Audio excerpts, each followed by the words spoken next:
Hello, everyone. My guest today is Andy Fletcher. He's a serial entrepreneur now working on his third company called Convertry. He has a background in development and a master's degree in computer science, but fell in love with digital marketing about a decade ago. This makes martech SaaS pretty much the perfect place for him to be. Andy, are you ready to take us to the top? Absolutely, Nathan. Thanks for having me. You bet. So what does a developer drink that makes him or her fall in love with marketing? This never happens. Well, in my case, just so unbelievably much caffeine that it gave me heart palpitations. So clearly, if it can do that, it can make me love marketing. All right, Convertry. What's the company doing? What's your revenue model? How do you make money? Cool. Thank you. So revenue-wise, we're a typical SaaS company. So we charge monthly fees in exchange for providing software. And the problem we solve is we're a funnel builder focused on page speed to improve conversions. So one of the biggest gaps we found in all the other builders out there is the pages they build are just really, really slow. So we set about solving that problem for people. And when someone signs up to pay for this thing, I mean, generally they're paying $10 a month, or are you more enterprise, like $1,000 a month? What's an average? So the typical customer is $69 a month for the pro plan, which is the have it for yourself, there's an agency plan that's a bit more, which is doing it for other people, but the majority of the people are on the $69 a month plan. And what year did you start building this thing? So we're 3 years old this month. We started October 2015, although we tried to pretend those first 3 months didn't happen because we built a V0.1, which by between Christmas and New Year's, we were just sat there looking at we don't deserve to be in business. This is horrible. But then as of January, that's when it we found the problem we actually wanted to solve, and we were building something we were interested in rather than those first 3 months. As I said, they didn't happen. So, we're 2 years and 9 months old. And how were you those first 3 months? I mean, how were you supporting yourself? Was the income coming from kind of a corporate job? You hadn't quit yet, or where was the money coming from? So this is, as I mentioned in my bio, this isn't my first go on the rodeo. So I had money, I had savings from previous ventures. And I put about 80K into the company to start with, to start ramping up development, get some marketing stuff going. And so during that first period, we were myself and my business partner, we were living on our savings ourselves, and we had that money to spend on development and whatever we fancied. Yep. And Andy, I'm curious. So you do this yourself, you put some money in, you have one other founder, or do you have multiple founders? One other founder, a guy called Neil Merton. Okay, so just two of you today. And what have you scaled to today? How many folks on the team? So folks on the team is 15, including the two of us. 15. And are you guys all based in London? No. So we're completely distributed. We've got people in America, South Africa, Poland, Russia, the Philippines, Australia, Italy. I'm probably doing somebody a disservice that I'm missing. But yeah, just literally all over the globe. That's great. That means in your office, you can still take time off and build Star Wars planes out of Legos, right? In your free time. Absolutely, man. So that's the Marvel helicarrier behind me. And it's huge. Those of you watching the video version of this, you can see behind Andy's head, he's got this massive Lego structure. Have you been into Legos a long time, Andy?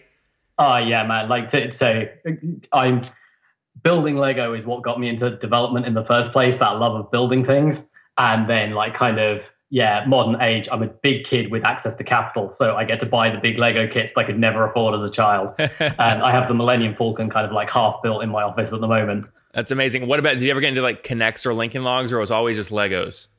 Oh, I'm a Lego purist through and through. Absolutely. That's good. A loyal Legoist. All right, very good. And then next question. So obviously scaled over the past 2 years and 9 months. How many customers are you serving now today? So on the recurring plan, we've got about 1,000 people, split about 700 monthly, 300 annual. Okay. And why do you say on the recurring plan? Do you have a kind of a professional services arm or agency or? So this is where it's a bit messy. So the July of 2016, we did a lifetime deal launch where there was a recurring plan on the back end, but the front end was all lifetime customers. That wasn't AppSumo, though. We did that ourselves with affiliates. So we got to keep rather more of it, but it was still an obligation ongoing to customers. That's where a big chunk of the money came to start with. Interesting. How many did you sell? How many lifetime plans did you sell? About 2,300. Okay. And how many affiliates marketed it? Hundreds of affiliates marketed it, but 20 made sales. I see. Talking about. I see. So 2,300 of kind of the affiliate launch. And what was what price did you price it at for lifetime? So that was $297 for lifetime, and that was access to the base plan, and then the recurring at the time. I think it was just Template Club we had, which was $37 a month upsell. which was like that became pro when we started adding loads more features and started moving people across. Okay, so $37 on the back end of the $297 for a lifetime. How many of the 2,300 sales actually took you up on the $37 a month plan?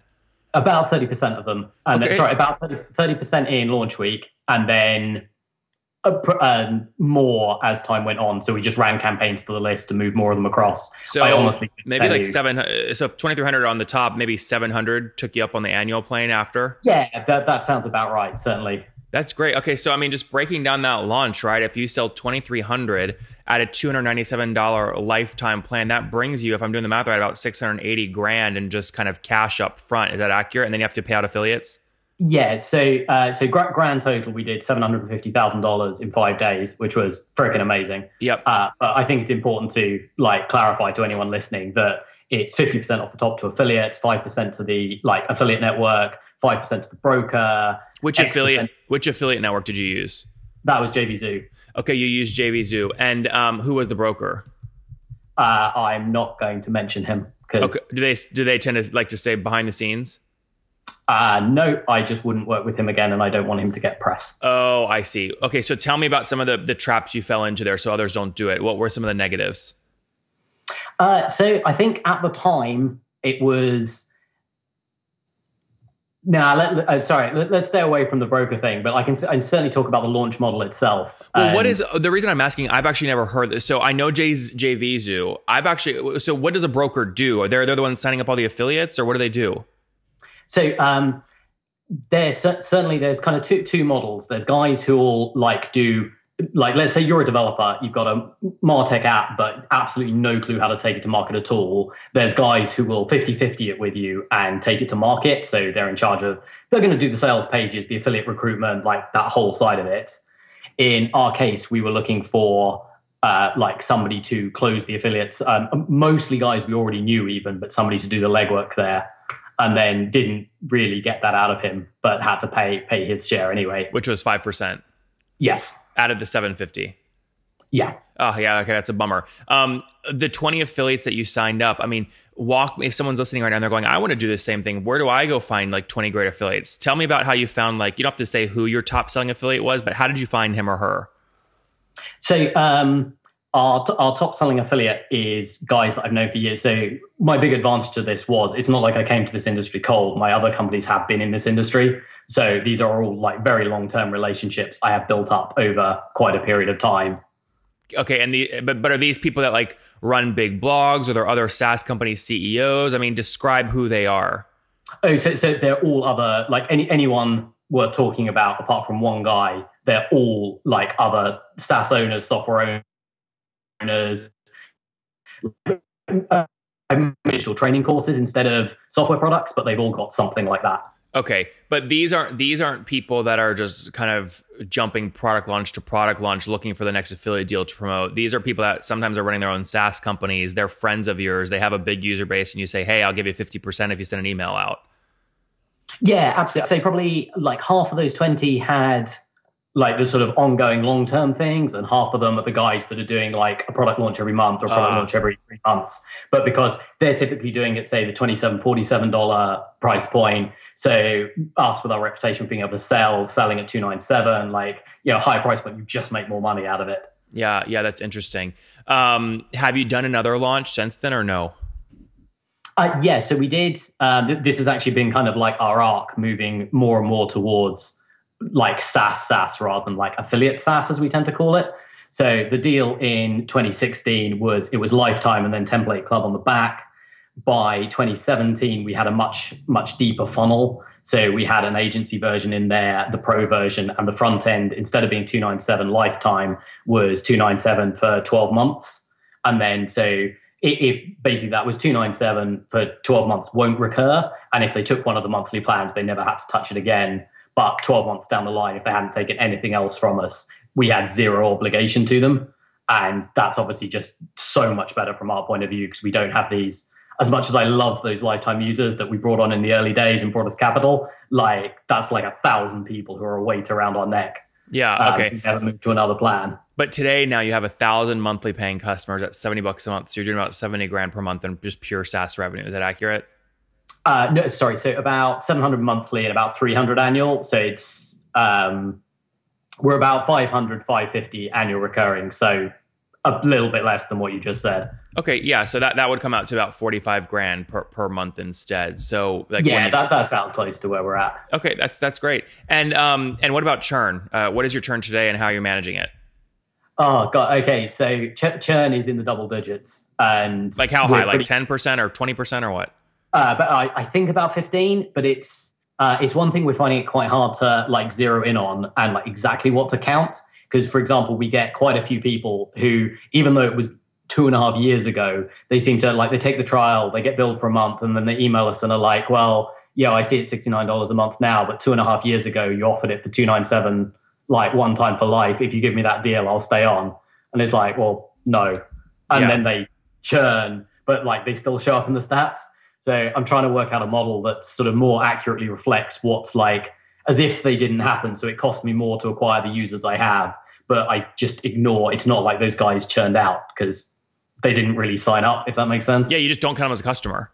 So like a lot of people do this, by the way. They'll sell like little setup fees or things like that, and they don't count anyone as a customer until they're actually on a monthly recurring plan. That way, if they churn, it's actually not churn because you never were counting them as a customer and you're reporting anyway. Yeah, that's it. Like the guys that do it before they've paid a month, like they're sort of kind of easy to rule out. It's the guys that actually paid the first month and then they email us. Like that blows my mind that people do that. Well, there's other people that they just won't count someone as a customer until they've been there for. So you would move your customer to your definition to like after they're active for 3 months.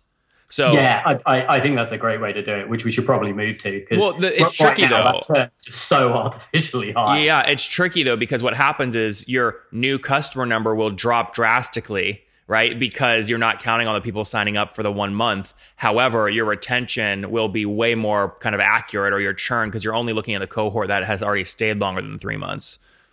I look at what you're doing as kind of like onboarding. It's like onboarding pricing, right? Yeah, absolutely. And we've got it kind of broken down into micro steps, and I'm not sure exactly where to slice it to make it sort of more accurately reflect it. Yeah, interesting. Okay, what about capital? Have you raised or are you bootstrapped? So I put 80K in the very beginning myself, but apart from that, we're completely bootstrapped. That's great. And walk me through growth. You're doing 45, 50 grand a month today. Where were you a year ago? So where were we a year ago? Probably about 25 to 30, I think. Probably about 30's reasonable to say. Okay. So that's okay. So you know, about 60, 70, 80% year over year growth. Not bad for bootstrapped at this age. What about CAC? Are you doing any direct paid spend today to acquire new customers? Yeah. So we're spending about 3K a month on new subscribers. Or sorry, we're spending about 3K a month on ads. It's the analytics, the analytics tell one story. I can only really talk about like the blended CAC we have. That's fine. One thing we focus hugely on is our NPS, and we're consistently 70, 75 for it, which like the people that use us love us. So what's blended CAC? So blended CAC is, this is for September. So we spent 3K in ads for 196 signups, 105 trials, and 60 people who paid the first month.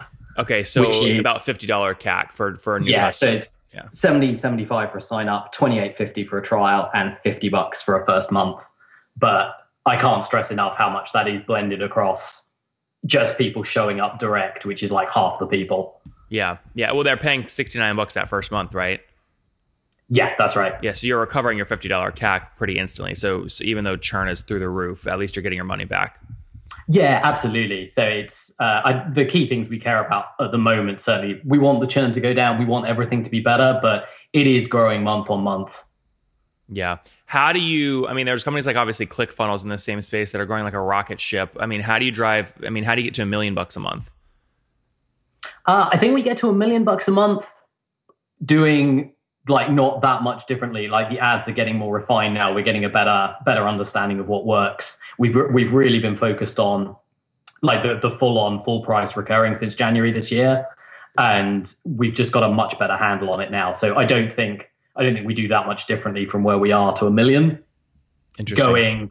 I don't know how far the current game plan takes us past that. Yep. Interesting. Okay. Very good. Let's wrap up here, Andy, with the famous 5. Number 1, what's your favorite business book? God, hard to pick between two. I would say The Hard Thing About Hard Things by Ben Horowitz and The Goal by Eli Goldratt. I couldn't pick between them. Number two, is there a CEO you're following or studying right now? Yeah, I mean, I don't know if he still counts as a CEO, but Jason Lemkin is just my fucking hero. Number three, what's your favorite online tool for building a business? Because we're all distributed, has to be Slack. Yep. Number four, how many hours of sleep do you get every night? 8 to 9. Okay, so healthy. That's good. And what's your situation? Married, single, kiddos? Long-term partner, no kids. No kiddos. All right, and how old are you? I'm 35. 35. Last question, Andy. What do you wish your 20-year-old self knew? That nobody knows shit about anything, and you just need to go out and do more stuff.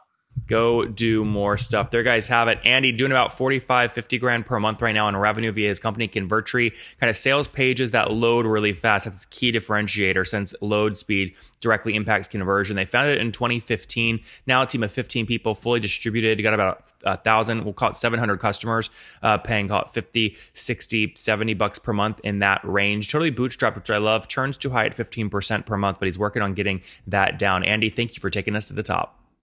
Cheers. Thank you for having me, Nathan.